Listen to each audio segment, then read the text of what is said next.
যখন এই জগতে মানুষের নাম নিশানাও ছিল না, চারিদিকে ছড়িয়েছিল গভীর নিস্তব্ধতা, না ছিল কোনো শব্দ, না কোনো প্রতিধ্বনি, নড়াচড়াহীন এক শূন্য পৃথিবী, যেখানে প্রাণীর কোনো চিহ্ন চোখে পড়ত না। পশু পাখি তো দূরের কথা, বাতাসও যেন নীরব হয়ে দাঁড়িয়েছিল আল্লাহর হুকুমের অপেক্ষায়। ঠিক সেই নিস্তব্ধতার বুক চিরে একদিন আল্লাহ রব্বুল আলামিন তার সকল ফেরেশতাকে ডাকলেন। তিনি বললেন, হে আমার ফেরেশতাগণ, তোমরা আমার আরশে আজিমের নিকটে একত্রিত হয়ে যাও। আদেশ পাওয়া মাত্রই অগণিত ফেরেশতা আলোর রেখার মতো জলমল করতে করতে সমবেত হলেন। সবাই আদবের সঙ্গে দাঁড়িয়ে গেলেন, সবার দৃষ্টি নিচু হয়ে গেল। তখন আল্লাহ তাআলা ইরশাদ করলেন, আমি পৃথিবীতে আমার একজন প্রতিনিধি পাঠাতে চাই। এই কথা শুনে ফেরেশতাদের মাঝে নীরব এক আন্দোলন বয়ে গেল। বিস্ময় আর শঙ্কার ছায়া ফুটে উঠল তাদের মুখে। অত্যন্ত বিনয়ের সঙ্গে তারা আরজ করলেন, হে আমাদের প্রতিপালক, আপনি কি এমন এক সৃষ্টিকে পৃথিবীতে পাঠাতে চান যে সেখানে ফিতনা ফাসাদ সৃষ্টি করবে, রক্তপাত ঘটাবে? অথচ আমরা তো সর্বক্ষণ আপনার তাসবিহ ও আপনার ইবাদতে মশগুল থাকি। তবে নতুন এই সৃষ্টির প্রয়োজন কেন? ফেরেশতাদের এই কথা শুনে আল্লাহ রব্বুল আলামিন গভীর কণ্ঠে বললেন, আমি যা জানি তা তোমরা জানো না। কে আমার ইবাদত করবে আর কে আমার অবাধ্য হবে, এই জ্ঞান কেবল আমার কাছেই আছে। আমি তোমাদের কাছ থেকে পরামর্শ চাইনি, আমি শুধু আমার ইচ্ছা তোমাদের জানিয়ে দিলাম। এই কথা শুনে ফেরেশতাদের হৃদয় কেঁপে উঠল। তারা নিজেদের সীমা বুঝতে পারলেন। লজ্জার ভয়ে সঙ্গে সঙ্গে সিজদায় লুটিয়ে পড়লেন, ক্ষমা চাইতে লাগলেন অস্ত্রসিক্ত অন্তরে। আর পরম দয়ালু আল্লাহ তাদের তওবা কবুল করে নিলেন। এরপর আল্লাহ তাআলা ডেকে পাঠালেন তার চার মহান ফেরেশতাকে, হযরত জিবরাইল, মিকাইল, ইসরাফিল ও আজরাইল আলাইহিস সালাম। তারা সবাই আদবের সঙ্গে উপস্থিত হলেন। তখন আল্লাহ প্রথমে হযরত জিবরাইল আলাইহিস সালামকে আদেশ দিলেন, হে জিবরাইল, তুমি পৃথিবীতে যাও, সেখান থেকে এক মুঠো মাটি নিয়ে এসো। এই মাটির মাধ্যমেই আমি আমার খলিফাকে সৃষ্টি করব। তখন হযরত জিবরাইল আলাইহিস সালাম আল্লাহর আদেশে পৃথিবীতে অবতরণ করলেন। তার পবিত্র পদধ্বনি স্পর্শ করতেই পৃথিবীর বুক কেঁপে উঠল। মাটি ব্যথায় কাঁদতে লাগলো, যেন তার হৃদয় ফেটে আর্তনাদ বেরিয়ে এলো। কাতর কণ্ঠে মাটি বলল, হে জিবরাইল, আমাকে কোথায় নিয়ে যাচ্ছেন? জিবরাইল আলাইহিস সালাম শান্ত কণ্ঠে উত্তর দিলেন, আমি তোমাকে আল্লাহর দরবারে নিয়ে যাচ্ছি। এই মাটি থেকেই এমন এক সৃষ্টির জন্ম নেবে যাকে আল্লাহ পৃথিবীতে তার প্রতিনিধি করবেন। এই কথা শুনে মাটির কান্না আরো তীব্র হয়ে উঠল। সে বিলাপ করে বলল, আমাকে নিয়ে যাবেন না, আমাকে ছেড়ে দিন। আমার থেকে যে মানুষ সৃষ্টি হবে তারা আল্লাহর নাফরমানি করবে। যখন তাদের উপর আল্লাহর আযাব নেমে আসবে তখন তো আমিও তার অংশ হয়ে যাব। আল্লাহর গজব সহ্য করার শক্তি আমার নেই। আপনি আমার পক্ষ থেকে আল্লাহর কাছে ক্ষমা চেয়ে নিন। মাটির এই বেদনাভরা ফরিয়াদ শুনে জিবরাইল আলাইহিস সালামের হৃদয় নরম হয়ে গেল। তিনি চোখ নামিয়ে খালি হাতে ফিরে এলেন এবং আল্লাহর দরবারে সব কথা আরজ করলেন। এরপর আল্লাহ তাআলা হযরত মিকাইল আলাইহিস সালামকে পাঠালেন। তিনি পৃথিবীতে অবতরণ করলেন। কিন্তু মাটির সেই একই কান্না, সেই একই আর্তনাদ তার হৃদয়কে ভারী করে তুলল। তিনি মাটি না তুলে খালি হাতে ফিরে এলেন। তৃতীয়বার পাঠানো হলো হযরত ইসরাফিল আলাইহিস সালামকে। তিনি মাটির আকুল মিনতি শুনে তার হৃদয় কেঁপে উঠল। তিনি বুঝলেন এই দুঃখ বহন করা কত কঠিন, আর তিনিও ফিরে এলেন শূন্য হাতে। এভাবে তিনজন মহান ফেরেশতাই ফিরে এলেন, কিন্তু আল্লাহর ইচ্ছা তখনও অটল। অবশেষে আল্লাহ রাব্বুল আলামিন হযরত আজরাইল আলাইহিস সালামকে পাঠালেন। আজরাইল আলাইহিস সালাম পৃথিবীতে পৌঁছাতেই মাটি আবারও কাঁদতে লাগলো, আমাকে ছেড়ে দিন, দয়া করে আমাকে নিয়ে যাবেন না।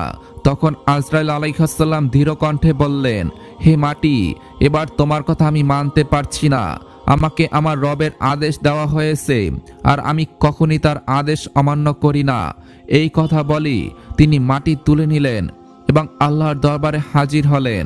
আল্লাহ তাআলা আজরাইল আলাইহিস সালামের অনুগত্যে সন্তুষ্ট হয়ে বললেন, হে আজরাইল, যেহেতু তুমি নিঃশর্তভাবে আমার আদেশ পালন করেছ, তাই আমি তোমাকে মানুষের রূহ কবজ করার দায়িত্ব অর্পণ করলাম। এই কথা শুনে আজরাইল আলাইহিস সালাম বিনয়ের সঙ্গে আরজ করলেন, হে আমার রব, যখন আমি মানুষের রূহ গ্রহণ করব, তখন তাদের স্বজনেরা আমাকে ঘৃণা করবে, আমাকে দোষ দিবে। আল্লাহ তাআলা সান্ত্বনার কণ্ঠে বললেন, চিন্তা করো না, আমি প্রতিটি মৃত্যুর জন্য ভিন্ন ভিন্ন কারণ সৃষ্টি করে দেব। কখনো রোগ, কখনো দুর্ঘটনা, কখনো বার্ধক্য। মানুষ তোমাকে দোষ দিবে না। এই আশ্বাসে আজরাইল আলাইহিস সালামের হৃদয় শান্ত হয়ে গেল। আল্লাহর নির্দেশে ফেরেশতারা সেই মাটি মক্কা শরীফের নিকটবর্তী এক পাহাড়ের উপর রেখে দিলেন। সেখানে দিনের পর দিন বৃষ্টির ফোঁটা পড়তে লাগলো, সূর্যের তাপে মাটি শুকাতে লাগলো। এভাবেই দীর্ঘ বছর কেটে গেল নীরবে, ধৈর্যে, আল্লাহর কুদরতের অপেক্ষায়। অবশেষে আল্লাহর অসীম ক্ষমতায় সেই মাটি থেকে প্রস্তুত হলো হযরত আদম আলাইহিস সালামের দেহ। তারপর আল্লাহ আদেশ দিলেন, তাকে জান্নাতে নিয়ে যাও। ফেরেশতারা আদম আলাইহিস সালামের নিথর দেহ তুলে জান্নাতে নিয়ে গেলেন। দীর্ঘ সময় তিনি সেখানে রূহ ছাড়াই পড়ে রইলেন। ফেরেশতারা বিস্ময় তাকিয়ে বলতেন, ইনি হবেন আল্লাহর খলিফা, পৃথিবীর প্রতিনিধি। কিন্তু তাদের মাঝেই ছিল আজাজিল। তিনি তখনও শয়তান হননি। সে কটাক্ষ করত, বিদ্রুপ করত, অহংকারে ভরে উঠত তার অন্তর। কিন্তু কোনো ফেরেশতারই তার বিরুদ্ধে কিছু বলার সাহস হতো না। একদিন আল্লাহ তাআলা আবার তার 4 মহান ফেরেশতাকে ডেকে বললেন, হে ফেরেশতাগণ, তোমরা আরশে আজিমে যাও এবং আদমের রূহ নিয়ে এসো। 4 ফেরেশতা রওনা হলেন এবং মূল্যবান রত্নে সজ্জিত এক পাত্রে রূহ নিয়ে ফিরে এলেন। জান্নাতের নূরের আলোয় ভরে গেল সবকিছু। সব ফেরেশতা আনন্দে উৎফুল্ল হয়ে উঠলেন। কিন্তু আজাজিলের হৃদয়ে অহংকারের আগুন আরো তীব্র হয়ে জ্বলে উঠল। এরপর আল্লাহর আদেশ এলো, হে আদমের রূহ, তোমার দেহে প্রবেশ করো। ঠিক সেই মুহূর্তে আদম আলাইহিস সালামের দেহে রূহ প্রবেশ করল। অঙ্গ প্রত্যঙ্গে প্রাণ সঞ্চয় হলো, চোখ খুলল, হাত পা নড়ল। তিনি জীবিত হয়ে উঠে বসলেন। তার প্রথম উচ্চারণ ছিল আলহামদুলিল্লাহ। এই কালাম শুনে আল্লাহ রব্বুল আলামিন অত্যন্ত সন্তুষ্ট হলেন। জীবনের প্রথম নেয়ামত লাভের পর হযরত আদম আলাইহিস সালাম 2 রাকাত নামাজ আদায় করলেন এবং অস্ত্রসিক্ত অন্তরে আল্লাহর দরবারে কৃতজ্ঞতা প্রকাশ করলেন। নামাজ শেষ হলে ফেরেশতারা এক অপূর্ব সিংহাসন নিয়ে এলেন, হীরে রত্ন আর জকজকে সোনার রূপে সজ্জিত, যেন নূরের আলোতেই গাথা এক সম্মানের আসন।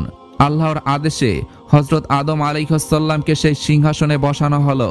চারিদিকে ফেরেশতারা আদম আলাইহিস সালামের সম্মান আর ভালোবাসায় নম্র হয়ে দাঁড়িয়ে রইলেন। তখন আল্লাহ তাআলা ইরশাদ করলেন, হে আমার ফেরেশতাগণ, আদমকে সম্মান দাও এবং তাকে সিজদা করো। আল্লাহর হুকুম পাওয়া মাত্রই লক্ষ কোটি ফেরেশতা সিজদায় লুটিয়ে পড়লেন। চারপাশে নূরের সাগর ছড়িয়ে গেল। জান্নাত যেন আলোয় ভরে উঠল।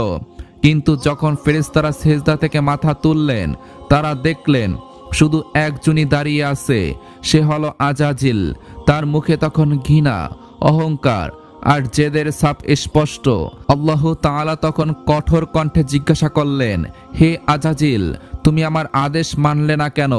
আজাজিল অহংকার ভরা কণ্ঠে উত্তর দিল, আপনি আদমকে মাটি দিয়ে সৃষ্টি করেছেন আর আমাকে সৃষ্টি করেছেন আগুন দিয়ে।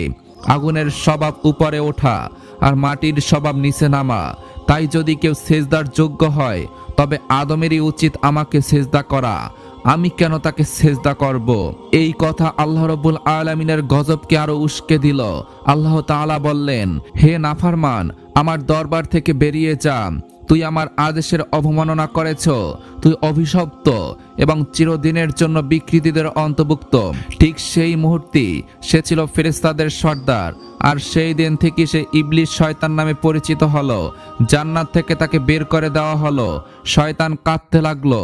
সে বলল, হে আল্লাহ, আমি তো দীর্ঘকাল তোমার ইবাদত করেছি, তোমার বান্দাদের শিক্ষা দিয়েছি, তোমার পথে খিদমত করেছি।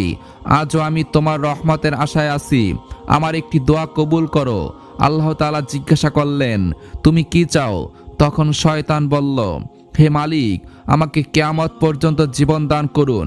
আল্লাহ তাআলা ইরশাদ করলেন, তোমাকে কিয়ামত পর্যন্ত সময় দেওয়া হলো। এরপর শয়তান আবার বলল, আমাকে এমন শক্তি দিন যাতে আমি আদমের বংশধরদের দেহে চলাচল করতে পারি, তাদের শিরা উপশিরায় পৌঁছাতে পারি। আল্লাহ বললেন, এই শক্তি তোমাকে দেওয়া হলো, কিন্তু মনে রেখো, তুমি আমার বান্দাদের বিভ্রান্ত করতে পারবে, তাদের প্রলুব্ধ করতে পারবে, কিন্তু যে আমার কাছে সত্যিকারভাবে তওবা করবে আমি তার সব গুনাহ মাফ করে দিব। আর আমার বিশেষ বান্দাদের উপর তোমার কোনো চক্রান্তই সফল হবে না। এরপর শয়তানকে অভিশাপ দিয়ে চিরতরে জান্নাত থেকে বের করে দেওয়া হলো। এরপর আল্লাহর আরশে হযরত আদম আলাইহিস সালামের সিংহাসন জান্নাতুল ফেরদাউসে নিয়ে যাওয়া হলো। তাকে দেওয়া হলো পূর্ণ স্বাধীনতা।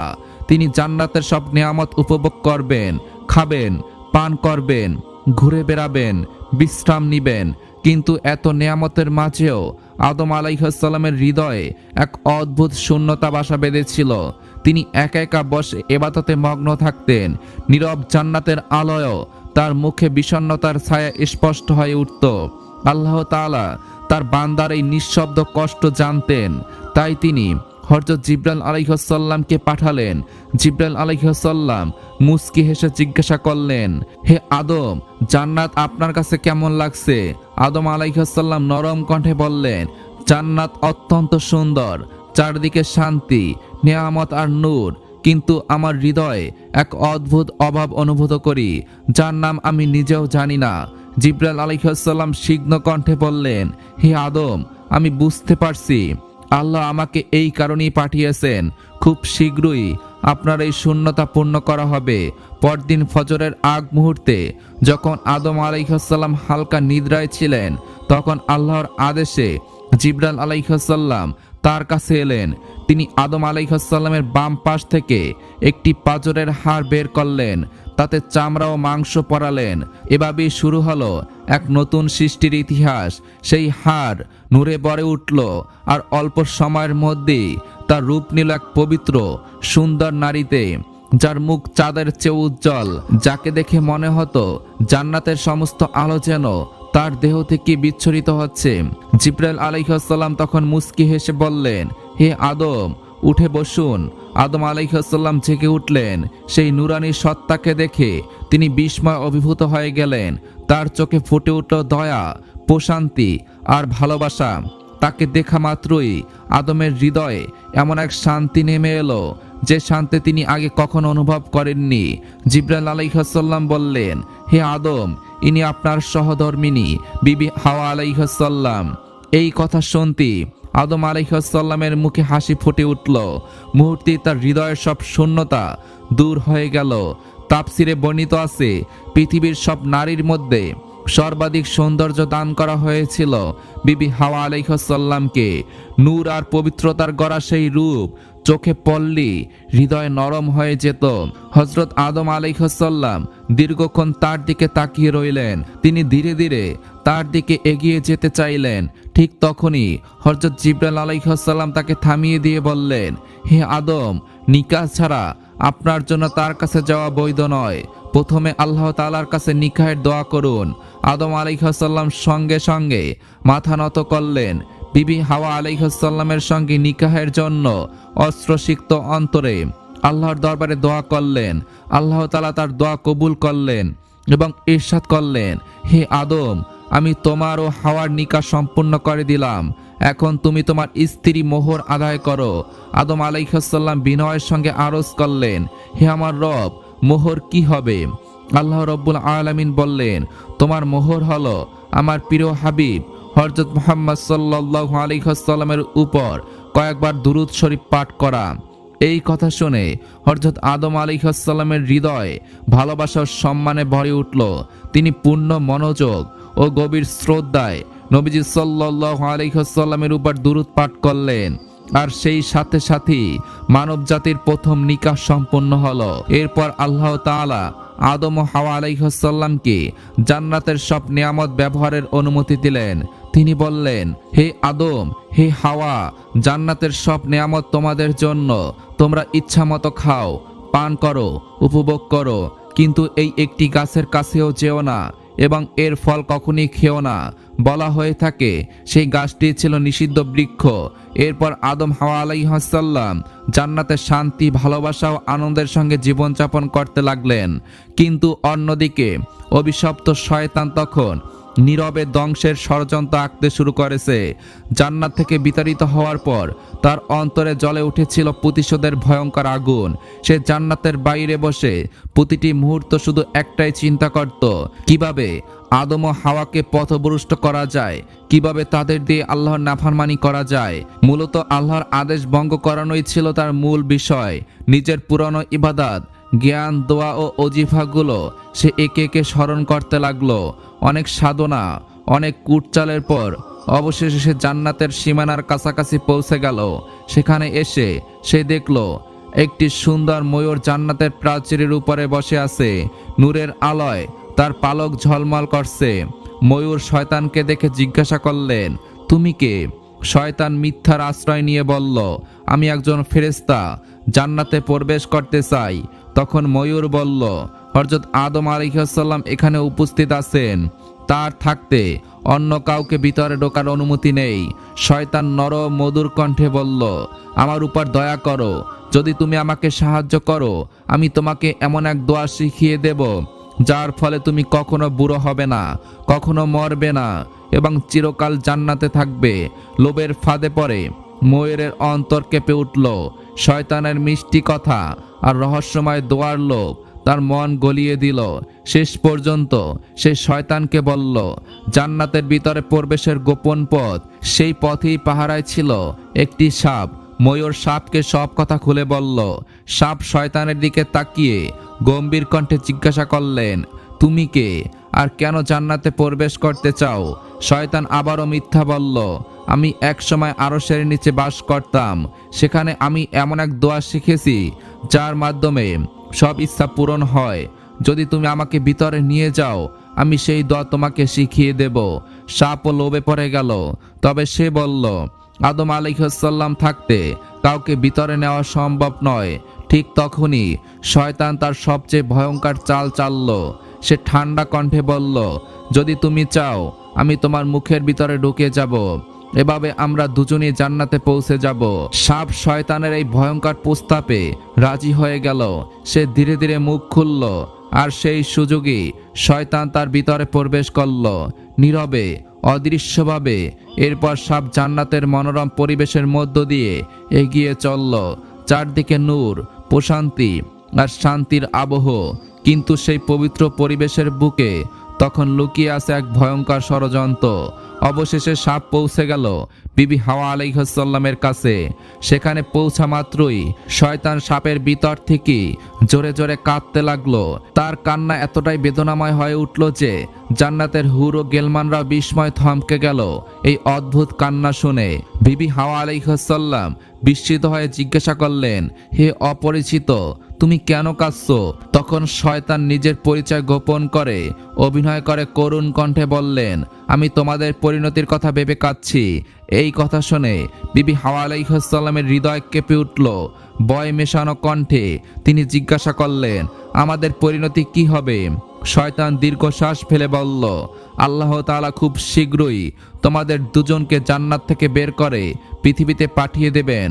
আমি এই কথা আগেই লেখা দেখেছি। এই কথা শুনে বিবি হাওয়া আলাইহিস সালামের মুখে উদ্বেগ নেমে এলো। তিনি বেকুল হয়ে জিজ্ঞাসা করলেন, তোমার কথা কি সত্য? আমি কিভাবে বিশ্বাস করব? শয়তান সঙ্গে সঙ্গে ভয়ঙ্কর মিথ্যা শপথ করল। সে বলল, আমি যদি মিথ্যা বলে থাকি তবে আল্লাহ তাআলা ফেরেশতাদের অভিশাপ আমার উপর পড়ুক। এই মিথ্যা শপথ বিবি হাওয়া আলাইহিস সালামের সরল হৃদয়কে কাঁপিয়ে দিল। তার সন্দেহ ধীরে ধীরে গলে গেল। কাপা কণ্ঠে তিনি আবারও জিজ্ঞাসা করলেন, যদি আমাদের পৃথিবীতে পাঠানো হয় তবে কি এর থেকে বাঁচার কোনো উপায় আছে? শয়তান তখন চরম চতুরতার সঙ্গে আঙ্গুল তুলে সেই নিষিদ্ধ গাছটির দিকে ইশারা করল। মধুর অথচ বিষাক্ত কণ্ঠে বলল, দেখো, যে গাছটির কাছে যেতে তোমাদের নিষেধ করা হয়েছে, যদি তোমরা তার ফল খাও তবে তোমরা চিরকালের জন্য জান্নাতে থাকবে, কখনোই তোমাদের এখান থেকে বের করে দেওয়া হবে না। এই কথা শুনে বিবি হাওয়া আলাইহিস সালাম গভীর চিন্তায় পড়ে গেলেন। তার দ্বিধা কাজ করল না। তার মনে হলো হয়তো এটাই সেই পথ যার মাধ্যমে তারা জান্নাতের স্থায়ী হতে পারবেন। ধীরে ধীরে দ্বিধা ভরা পায়ে তিনি সেই গাছের কাছে এগিয়ে গেলেন, একটি ফল তুললেন কিছুক্ষণ নীরবে তাকিয়ে রইলেন। তার হৃদয়ে এক প্রকার যুদ্ধ চলছিল, অনুগত্য আর প্রলোভনের। অবশেষে তিনি ফলের একাংশ খেয়ে নিলেন। ঠিক সেই মুহূর্তে জান্নাতের বাতাস থমকে গেল। নূরের সেই প্রবাহ যেন হঠাৎ স্তব্ধ হয়ে দাঁড়ালো। বিবি হাওয়া আলাইহিসসালাম ফলের বাকি অংশ নিয়ে হযরত আদম আলাইহিসসালামের কাছে গেলেন। ভালোবাসার সরল বিশ্বাসে বললেন, হে আদম, আপনি ওইটি খান। আদম আলাইহিসসালাম তার কথা মেনে ফল খেয়ে নিলেন। আর ঠিক সেই মুহূর্তে তাদের দেহ থেকে সরে গেল নুরানি পোশাক। শরীরের সুগন্ধি সুবাস ভিলিয়ে গেল। লজ্জা, ভয় আর গভীর অনুশোচনার ছায়া তাদের চোখে ভেসে উঠল। দুজনেই বুঝতে পারলেন তারা এক মহা ভুল করে ফেলেছেন। আল্লাহ রব্বুল আলামিন তাদের এই কাজ পছন্দ করলেন না। ফেরেশতাদের আদেশ দেওয়া হলো, যাও, আদম ও হাওয়াকে জান্নাত থেকে নামিয়ে দাও এবং পৃথিবীতে পাঠিয়ে দাও। হুকুম পাওয়া মাত্রই হযরত জিবরাইল আলাইহিসসালাম ও অন্যান্য ফেরেশতারা এসে আদম ও হাওয়াকে জান্নাত থেকে বের করে নিচে নামিয়ে দিলেন। জান্নাতের পরিবেশে নেমে এলো গভীর এক নীরবতা। প্রথম পুরুষ ও প্রথম নারী তখন পৃথিবীর পথে যাত্রা করলেন। এখান থেকে শুরু হলো মানুষের কাহিনী। আল্লাহর হুকুমে ফেরেশতারা ময়ূরকে জান্নাত থেকে বের করে পৃথিবীতে ছেড়ে দিলেন। এরপর আল্লাহ তাআলা সাপকে ডেকে বললেন, হে সাপ, আমি তোমাকে সমস্ত সৃষ্টির মধ্যে অসাধারণ সৌন্দর্য দান করেছিলাম, তোমাকে জান্নাতে রেখেছিলাম, কিন্তু তুমি আমার আদেশ অমান্য করেছো। তুমি শয়তানকে আমার অনুমতি ছাড়া জান্নাতে প্রবেশ করিয়েছো। এবার তুমিও শাস্তি পাবে। তোমার চেহারা বিকৃত করে দেওয়া হবে, তোমার পা চিরতরে কেড়ে নেওয়া হবে। আজ থেকে তুমি পা ছাড়া হামাগুড়ি দিয়ে চলবে। আর যে মুখ দিয়ে তুমি শয়তানকে জান্নাতে প্রবেশ করিয়েছিলে, সেই মুখে সুগন্ধির বদলে ভরে দেওয়া হবে বিষ। মানুষ তোমাকে দেখা মাত্রই ভয় পাবে এবং হত্যা করতে চাইবে।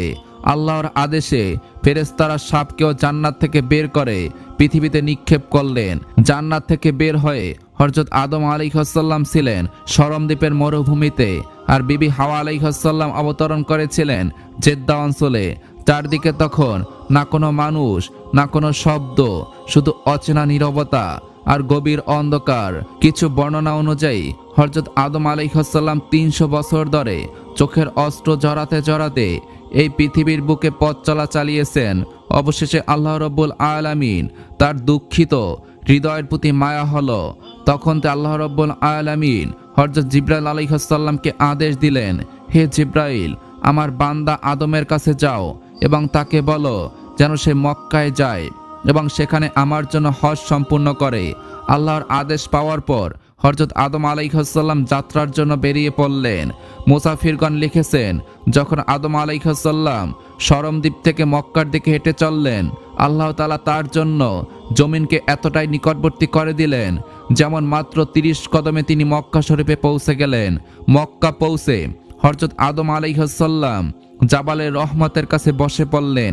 ক্লান্ত, ভেঙ্গে পড়া মনোবল নিয়ে চোখ থেকে অশ্রু ঝরছিল।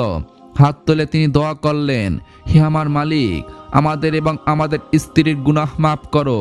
আমি জানি না আমার স্ত্রী হাওয়া এখন কোথায় আছে, আর সেও হয়তো জানে না আমি কোথায় আছি। হে আমার রব, দয়া করো, আমাদের ভুল ক্ষমা করে দাও এবং আমাদের আবার মিলিয়ে দাও। হযরত আদম আলাইহিসসালামের এই দোয়া আল্লাহর দরবারে কবুল হতে শুরু করলো। তিনি চোখ তুলে আকাশের দিকে তাকালেন। হঠাৎ তার দৃষ্টির সামনে প্রকাশ পেল মহান আরশ। আরশে লেখা দেখা গেল, লা ইলাহা ইল্লাল্লাহু মুহাম্মাদুর রাসূলুল্লাহ। এই দৃশ্য দেখে আদম আলাইহিসসালামের স্মৃতি তাজা হয়ে উঠল। যখন আল্লাহ তাকে সৃষ্টি করেছিলেন, প্রথমবারও তিনি এই আরশের নিচে এই লেখা দেখেছিলেন। আবারও হাত তুলে বড় কোমলতা ও ব্যাকুলতার সঙ্গে বললেন, হে আমাদের রব, আপনার হাবিব হযরত মুহাম্মদ সাল্লাল্লাহু আলাইহি ওয়াসাল্লামের উসিলায় আমাদের গুনাহ ক্ষমা করে দিন। আল্লাহ তার দোয়া কবুল করলেন। এরপর আল্লাহ তাআলা হযরত জিবরাইল আলাইহিস সালামকে পাঠালেন। জিবরাইল আলাইহিস সালাম এসে বললেন, হে আদম, আপনি আপনার দোয়ায় হযরত মুহাম্মদ সাল্লাল্লাহু আলাইহি ওয়াসাল্লামের নাম নিয়েছেন, এই কারণেই আল্লাহ আপনার দোয়া কবুল করেছেন। আপনার এবং আপনার স্ত্রীর গুনাহ মাফ করা হয়েছে। যদি আপনি এই দোয়া সেই সময় করতেন যখন আপনি জান্নাতে ছিলেন, তাহলে আপনাকে কখনোই পৃথিবীতে আসতে দেওয়া হতো না। ঠিক সেই মুহূর্তে হযরত আদম আলাইহিস সালামের দৃষ্টি এক ময়দানের দিকে পড়ল। সেখান থেকে জেদ্দার দিক থেকে বিবি হাওয়া আলাইহিস সালাম পা বাড়াতে বাড়াতে আসছিলেন। এই দৃশ্য দেখে আদম আলাইহিস সালাম আর বসে থাকতে পারলেন না। তিনি ছুটে গিয়ে তার স্ত্রী হাওয়াকে আলিঙ্গন করলেন এবং দুজন শোকে দুঃখে একে অপরকে জড়িয়ে ধরলেন। কিছু সময় পর তাদের সন্তানরা জন্ম নিতে লাগলো। পৃথিবীতে জীবন ছড়িয়ে পড়ল। সেখান থেকে আজ এই পৃথিবী। ইসলামিক স্বার্থে এই ভিডিওগুলো পেতে আমাদের চ্যানেলটি সাবস্ক্রাইব করে রাখুন এবং অন্যদের মাঝে শেয়ার করে দিন। ধন্যবাদ।